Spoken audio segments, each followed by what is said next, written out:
साल 2016-17 का बजट अब देश के सामने आ चुका है और बहुत सारे लोग इसका अध्ययन अपने अपने तरीके से कर रहे हैं। बहुत सारे लोग ये कह रहे हैं कि आज़ादी के बाद ये पहली बार भारत का बजट बनाया गया है, क्योंकि सबसे ज़्यादा जो फोकस दिखता है वो एग्रीकल्चर यानी किसान और किसान कल्याण पे दिखता है। हमारे साथ हैं आर्थिक मामलों के सचिव केंद्र सरकार में शक्तिकांत दास। बहुत बहुत शुक्रिया सर। सबसे पहले तो यही कि जब आप बजट बना रहे थे तो क्या ये जो दिशा थी बजट की वो जानबूझकर आपने सोचा इस बार कि हम ज़्यादा स्पेंड करेंगे किसानों के लिए, रूरल इंफ्रास्ट्रक्चर के लिए? देखिए, आप पिछले 2-3 साल से अगर आप देखेंगे, पिछले 4 साल अगर आप देखेंगे, पिछले 4 साल में 3 साल ऐसे हैं जिसमें कि हमारा जो बारिश है बहुत कम हुआ है। पिछले 2 साल 13-14 और 14-15 और 15-16 ये 2 साल में बारिश की फेलियर हुई और 13-14 में कुछ नॉर्मल रेनफॉल हुआ था, लेकिन उससे पहले जो साल है वहाँ पे उस साल भी बारिश ठीक नहीं हुई थी। तो 4 साल में 3 साल बारिश ठीक नहीं हुआ था और पर्टिकुलरली पिछले जो 2 साल है एक के बाद एक दोनों ईयर में मानसून फेलियर हो गया था। तो हम जब बजट तैयार करते हैं, बजट देश के लिए बनाते हैं, देश के जनता के लिए बनाते हैं। सारे सेक्टर्स को हम देखते हैं, एक मैक्रो इकोनॉमिक एनालिसिस करके देखते हैं कि कहाँ पे सरकार का जो इंटरवेंशन है बजट के तौर पर वो कहाँ मैक्सिमम होनी चाहिए। इस वक्त इकोनॉमी का ये हालात है, जो हमारा एग्रीकल्चर सेक्टर है, जो रूरल सेक्टर है, वो सबसे बड़ा डिस्ट्रेस्ड है। सबसे बड़ा प्रॉब्लम एग्रीकल्चर और रूरल सेक्टर में है। इसीलिए इस बजट में रूरल सेक्टर और एग्रीकल्चर में ज़्यादा से ज़्यादा प्राथमिकता दी गई है। और इसलिए जब आपने ट्रांसफॉर्मेशन ऑफ इंडिया की बात की और जो 9 पिलर्स का जिक्र वित्त मंत्री ने किया, उसमें सबसे पहले किसान और किसान कल्याण आता है। बिल्कुल, उसी का कारण ये है कि सबसे बड़ा देश के सामने, हमारे इकोनॉमी के सामने सबसे बड़ा चैलेंज है वो जो ग्रामीण पहुँची और एग्रीकल्चर जो सेक्टर है। इसीलिए जो बजट का एलोकेशन है, जितना जो खर्च करने जा रहे हैं अगले साल, या कई नए नए प्रोग्राम की बात हो, आप देखिए सिंचाई के क्षेत्र में, इरिगेशन सेक्टर में काफ़ी सारे भी हम एक्सपेंडिचर कर रहे हैं इस बार। आप एग्रीकल्चर और इरिगेशन दोनों को अगर मिलाएंगे तो उसका जो बजट में हमने जो खर्च करने जा रहे हैं बजट के तौर पर, वो 54,000 करोड़ से 54,000 करोड़ से ऊपर हम खर्च करने जा रहे हैं अगले साल कृषि और सिंचाई क्षेत्र में मिला के। सर, एक लॉन्ग टर्म विज़न भी दिखा जिसमें आप कह रहे हैं कि आप फार्म इनकम या फिर रूरल वेजेस को दोगुना करना चाहते हैं। ये बहुत अच्छी चीज़ है इसलिए क्योंकि अभी तक तो हम 2% ग्रोथ या 4% ग्रोथ की बात करते थे। अब हम वेजेस के टर्म्स में बोल रहे हैं कि लोगों की आमदनी दोगुनी करने का लक्ष्य है सरकार का, लेकिन करेंगे कैसे? इस बजट में ये अनाउंस किया गया है कि एक ई प्लेटफॉर्म किया जाएगा, देश भर एक एग्रीकल्चरल ई प्लेटफॉर्म क्रिएट किया जाएगा। 14 अप्रैल को उसको लॉन्च किया जाएगा, जिसमें फार्मर्स को ये पता लग जाएगा कि प्राइसेस कितना है और उनको जो सही प्राइस है उस सही प्राइस उनको मिलने का इसमें प्रावधान किया जा रहा है। दूसरी चीज़ ये है कि इनकम फार्मर को जो एक्स्ट्रा आता है उसमें एपीएमसी एक्ट जो है, एपीएमसी एक्ट में थोड़ा लिबरलाइजेशन अभी 12 स्टेट्स जो है वो ऑलरेडी मान चुके हैं, बाकी सारे स्टेट्स भी अभी करने की एक्ट को जो अमेंड करने की बात चल रही है और वो शायद वो कर दें। तो एपीएमसी एक्ट में एक बहुत बड़ा बदलाव आ जाएगा, तो उसके बजाय मंडी में अधिक तौर पर ट्रेडर्स आ जाएंगे, नए नए मंडी भी आ जाएंगे। इसीलिए जो किसान हैं उनको उनको जो प्राइस मिलता है जब वो अपने प्रोड्यूस बेचते हैं, वो प्राइस ज़्यादा मिलने का चांस है। तीसरा जो पॉइंट है वो सबसे बड़ा इम्पॉर्टेंट है। एक तो है आप कोई बेनिफिट, मतलब एक बार आप किसी ने को बेनिफिट दे दिया और वो खर्च हो गया, बात ख़त्म। अभी रूरल एरिया में जहाँ ज़्यादा खर्च गवर्नमेंट करना चाह रहा है वो है इंफ्रास्ट्रक्चर पर, सड़कों पर, रूरल इलेक्ट्रिफिकेशन पर, इरिगेशन पर, जिसकी वजह सस्टेनेबल बेसिस में जो फार्मर्स है उनको बेनिफिट मिलेगा। रूरल इलेक्ट्रिफिकेशन की बात लीजिए, हमारा जो इंडिपेंडेंस इतने सालों के बाद भी अब भी बहुत सारे गांव हैं जहां पे बिजली नहीं है। तो सरकार ने अभी ये अनाउंस किया है टारगेट कि 1 मई 2018 तक सारे गांव में बिजली, मतलब रूरल इलेक्ट्रिफिकेशन कंप्लीट हो जाएगा और काम जो पिछले 1 साल में काफ़ी बढ़िया हुआ है। अब रोड की बात लीजिए, प्रधानमंत्री ग्राम सड़क योजना जो कई सालों से चल रहा था, उसका ओरिजिनल टारगेट था कि 2021 में उसको कंप्लीट किया जाएगा, जो बाकी जो बचा है, अभी वो 2021 से उसको 2019 तक एडवांस कर दिया गया है। सर, हमने ये पहली बार देखा कि हर बजट में हमने डेडलाइंस को आगे बढ़ते हुए देखा है। पहली बार मुझे आश्चर्य हुआ ये देख कर कि आपने कि पीएम ये जो ग्राम सड़क योजना है उसको आपने 2 साल प्रीपोन कर दिया। बिल्कुल। ये इसके लिए मतलब सरकार हिम्मत कैसे जुटा पाई और ये कैसे विश्वास है आपको कि आप जब टारगेट करेंगे और उसको पूरा करेंगे? जो हम देख रहे हैं शायद इलेक्ट्रिफिकेशन में वो अचीव भी हो रहा है। इस साल जो बिगिनिंग में कोई 70-80 प्रोजेक्ट्स, बड़े बड़े रोड प्रोजेक्ट्स थे जो कि बिल्कुल काम वाम नहीं हो रहा था, वो वैसे के वैसे पड़े थे, उसको सारे अभी वहाँ पे काम शुरू हो गए। और दिन भर पर डे जो किलोमीटर है जो उसका सैंक्शन हुआ या जो उसका कंप्लीशन है वो बहुत अच्छा वो चल रहा है।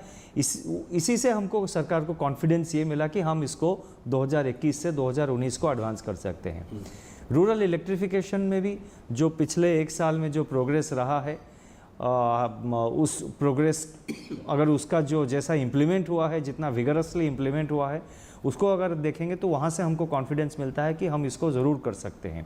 इसी कॉन्फिडेंस के साथ सरकार ने ये भी अनाउंस किया है कि जो 89 इरिगेशन, बड़े बड़े इरिगेशन प्रोजेक्ट जो AIBP के अंदर मतलब कई सालों से वो चले आ रहे हैं और थोड़े बहुत खर्च हो रहा है लेकिन कंप्लीट नहीं हो रहा है, वो जो 89 इरिगेशन प्रोजेक्ट्स है उसको ज़्यादा इंपॉर्टेंस दी गई है, जिसमें कि 23 प्रोजेक्ट्स इस साल 16-17 में कंप्लीट किया जाएगा।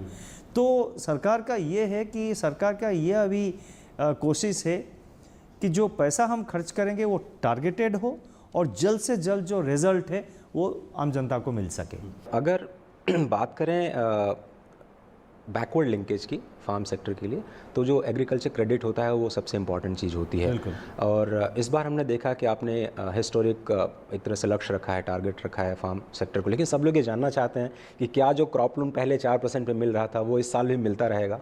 बिल्कुल, आपने सही कहा। इस साल भी क्रॉप लोन जो है वो 4% में मिलेगा और उसके लिए जो 4% देंगे, क्योंकि बैंकों का तो एक्चुअली उनका जो इंटरेस्ट रेट है वो ज़्यादा है और 4% में देने के लिए हमको जो इंटरेस्ट सबवेंशन, जो इंटरेस्ट एक सब्सिडी के तौर पर देते हैं ताकि 4% में किसानों को लोन मिल सके, इसीलिए 15,000 करोड़ का बजट प्रोविज़न किया गया है इस साल के बजट में। और क्रॉप लोन का जो टारगेट रखा गया अगले साल के लिए वो है 9 लाख करोड़। तो अगर मैं ये समझूं कि देश में अगले साल यानी 16-17 में पूरी जो एग्रीकल्चर पाइपलाइन है उसमें आप 9 लाख करोड़ रुपए का कर्ज देंगे और साथ ही साथ ये 54,000-55,000 करोड़ का और सरकार जो अतिरिक्त खर्च करेगी, क्या हम माने कि जो अभी पिछले साल 1.1% का जो ग्रोथ रेट रहा है और जो हम हमेशा से एम करते आए हैं कि 4% से हम एग्रीकल्चर ग्रो करेंगे, उसको हम अचीव कर पाएंगे इस साल? देखिए, उसके लिए सारे स्टेप्स लिए जा रहे हैं। अब आगे देखना पड़ेगा कि मानसून कैसा रहेगा आने वाले साल में, और मानसून ठीक ठाक हो गया तो हम ज़रूर एग्रीकल्चर सेक्टर में मतलब 1% या 1.5% से ज़्यादा जो ग्रोथ है मिलने की बहुत उम्मीद है। अंत में सर बात सब्सिडी की करते हैं। क्या ये माना जाए कि जो आप पहली बार गरीब परिवारों के लिए स्वास्थ्य योजना एक सबसे एम्बिशियस लॉन्च करने जा रहे हैं, या फिर BPL परिवारों को LPG गैस कनेक्शन का जो एक मिशन जो है इस बजट में जिक्र किया गया है, क्या उसको आधार से जोड़ करके लोगों को जो सब्सिडी मिलनी चाहिए वो बिल्कुल टारगेटेड और ट्रांसपेरेंट रूप में इस्टेब्लिश करने की कोशिश करता है ये बजट? बिल्कुल, आपने सही कहा। ये जो आधार बिल कल पार्लियामेंट में वित्त मंत्री जी ने इंट्रोड्यूस किया, ये बहुत एक बड़ा ट्रांसफॉर्मेटिव लेजिस्लेशन है। ये जो बिल है इसका बदलाव का इसका जो इम्पैक्ट आएगा वो उसका लॉन्ग टर्म में बहुत पॉजिटिव रहेगा।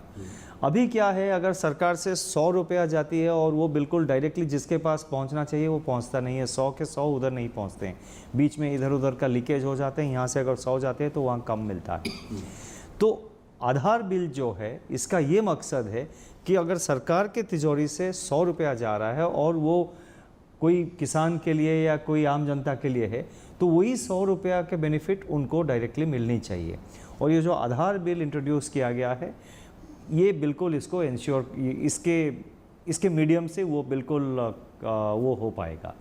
और जो सब्सिडी गवर्नमेंट का जा रहा है, बहुत सारे सब्सिडी, अब देखिए जैसे कि गरीब बच्चों के लिए जो स्कॉलरशिप्स जा रहे हैं वो स्कॉलरशिप भी टाइमली नहीं पहुंचता है, बहुत लेट होता है। और अगर यहाँ से कुछ 500 रुपया गया तो वहाँ पे 500 रुपया नहीं, बीच में किसी ने 50-60 रुपया ले ली, तो ये जो है अभी ट्रांसफ़र डायरेक्टली उनके बैंक अकाउंट जाएगा और बहुत टारगेटेड रहेगा, लीकेज सारे बंद हो जाएंगे। जिसके लिए बेनिफिट है, जिसके लिए सब्सिडी है, उन्हीं को मिलेगा। अगर फार्मर के पास, किसानों के पास ये सब्सिडी पहुँचाना है तो उन्हीं के पास डायरेक्टली पहुँचेगा। और बहुत सारे इनोवेशंस भी हमने देखे बजट में सर। अब ये मेरा अंतिम सवाल होगा, जैसे आपने कहा कि पहली बार फार्म सेस लगाया गया किसान कल्याणों के लिए, ब्लैक मनी का जो विंडो आपने खोला उसमें किसानों के कल्याण की बात की गई है। जिस तरह से हेल्थ स्कीम जो आपने लॉन्च किया उसमें सीधे के सीधे जो रूरल हेल्थ है उस पर ध्यान देने की जो कोशिश है, तो क्या माना जाए कि ये जो सोच थी वो जानबूझ करके आपने जो रूरल डिस्ट्रिक्ट जिसकी बात शुरुआत में आपने की उसको एड्रेस करने की कोशिश की? देखिए, 2 बड़े स्कीम है जिसके बारे में आपने भी पहले जिक्र किया था। एक है एलपीजी स्कीम और एक है जो अपना जो यूनिवर्सल हेल्थ मिशन, जो हेल्थ इंश्योरेंस जो प्रोग्राम अनाउंस की गई है। अभी अगर किसी का हॉस्पिटलाइजेशन एक्सपेंसेस हुआ या कोई छोटे मोटे सर्जरी हुआ तो उसको वो एक आम जनता, जो गरीब जनता है, वो बेयर नहीं कर पाती है। तो इसीलिए एक बीपीएल जो फैमिलीज़ हैं, 14 करोड़ के आसपास जो बीपीएल फैमिलीज़ हैं, उनको कैसे कवर किया जाएगा ये स्कीम, उसके लिए वो डिटेल्स अभी वर्कआउट कर रहे हैं। इसी साल 16-17 के अंदर वो अनाउंस हो जाएगा। एलपीजी में भी सालों से हमारे गांव में पर्टिकुलरली जहाँ पे वो वही पुराने चूल्हे में वही काम कर रहे हैं, वहाँ से जो धुआं निकलता है उसके लिए स्वास्थ्य के लिए भी काफ़ी हानिकारक है। तो वो एलपीजी स्कीम से भी बहुत बड़ा बेनिफिट उनको, जो ग्रामीण पहुदी या ग्रामीण इलाका अगर आप देखेंगे, ग्रामीण इलाके में ये जो रूरल वीमेन है उनके लिए ये बेनिफिट सबसे ज़्यादा, उनका बेनिफिट उनके पास ज़्यादा पहुंचेगा। सर अंत में, चूँकि एग्रीकल्चर, हेल्थ और इंफ्रास्ट्रक्चर जो भी आपने बातें की हैं, हम लोगों ने अभी चर्चा की है, उसमें स्टेट्स का भी रोल बहुत अहम है। केवल केंद्र सरकार का बजट पूरे फार्म सेक्टर की जो परेशानियां हैं उसको सॉल्व नहीं कर सकता है। स्टेट्स को आप क्या कहना चाहेंगे? और जिस तरह से आपने लोकल बॉडीज़ को डायरेक्टली पैसा इस बार करीब 2.8 लाख करोड़ से आपने देने की बात कही है, वो कैसे पहुँचे, उसके लिए आपका क्या संदेश होगा? देखिए, स्टेट्स का बहुत बड़ा रोल है और बहुत सारे स्टेट्स भी कर रहे हैं, ऐसे बात नहीं, बहुत सारे स्टेट्स बहुत अच्छा इम्प्लीमेंट कर रहे हैं। अभी बजट पार्लियामेंट में पेश हो गया है। ये जो बजट है ये एक बदलाव का बजट है, ये बहुत बड़ा ट्रांसफॉर्मेटिव बजट है, बदलाव की बजट है। इसका जो बेनिफिट है वो मैक्सिमम जाएगा जो गरीब जनता आप उनके पास जाएगा, और ग्रामीण इलाके में जो रहते हैं उन्हीं के पास जाएगा, किसानों को जाएगा। बदलाव का बजट पेश किया गया है पार्लियामेंट में। अब हमारे सामने जिसके ऊपर प्राथमिकता दी जाएगी वो है इम्प्लीमेंटेशन। सिर्फ अनाउंसमेंट काफ़ी नहीं है, उसको बिल्कुल फोकस तरीके से जल्द कैसे इम्प्लीमेंट किया जाएगा उसके तरफ अब सरकार में हम बहुत ध्यान दे रहे हैं। राज्यों को भी काम करना होगा, राज्य जो बजट जो पेश करते हैं उसको भी इम्प्लीमेंट करना होगा। बिल्कुल, राज्यों को भी करना पड़ेगा और हम राज्यों के साथ मिलके काम करेंगे और उनको भी। देखिए, आज सारे स्टेट्स के बीच में एक कंपटीशन आ गया है। अगर कोई स्टेट्स अच्छा नहीं करता है तो वो पीछे रह जाएगी। मतलब टाइम गुजर रहा है।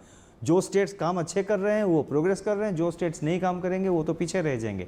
इसीलिए स्टेट्स के बीच में भी एक हेल्दी कंपटीशन अब चालू है।